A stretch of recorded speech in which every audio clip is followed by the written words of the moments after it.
Hello friends, इस video में आपको बताया जाएगा कि आप टेक्स्ट में एनिमेशन कैसे डालें ताकि आप अपने वीडियो के थंबनेल तथा बैनर को आकर्षक बना सकें। आकर्षक तथा सुंदर टेक्स्ट लिखने के लिए वीडियो को शुरू से अंत तक देखते रहें। साथ ही चैनल को सब्सक्राइब करके बेल आइकन को दबाएं। यह वीडियो आपको कैसा लगा, वीडियो के अंत में कमेंट बॉक्स में कमेंट करके ज़रूर बताएं। साथ ही इसे लाइक करना भी ना भूलें।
वीडियो को देखने के लिए YouTube के सर्च बार में न्यूज 96 लिखकर सर्च करें।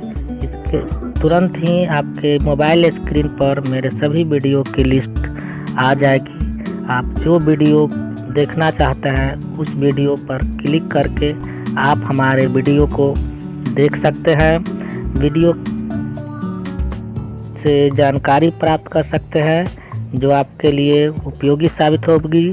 लाइक बटन को दबाकर मेरे वीडियो को लाइक करें तथा शेयर बटन को दबाकर आप फेसबुक, व्हाट्सएप, जीमेल, ईमेल द्वारा शेयर कर सकते हैं। व्हाट्सएप पर अपने जिन जिन दोस्तों को शेयर करना चाहते हैं सेलेक्ट करके दोस्तों के बीच इसे शेयर करें ताकि आपके दोस्त लोग भी इस वीडियो से जानकारी प्राप्त करके फ़ायदा उठा सकें। नीचे दिए गए लाल रंग के सब्सक्राइब बटन को सब्सक्राइब करें, साथ ही बगल में दिए गए बेल आइकन को दबाकर चैनल को सब्सक्राइब कर लें ताकि आपको समय समय पर नई जानकारी प्राप्त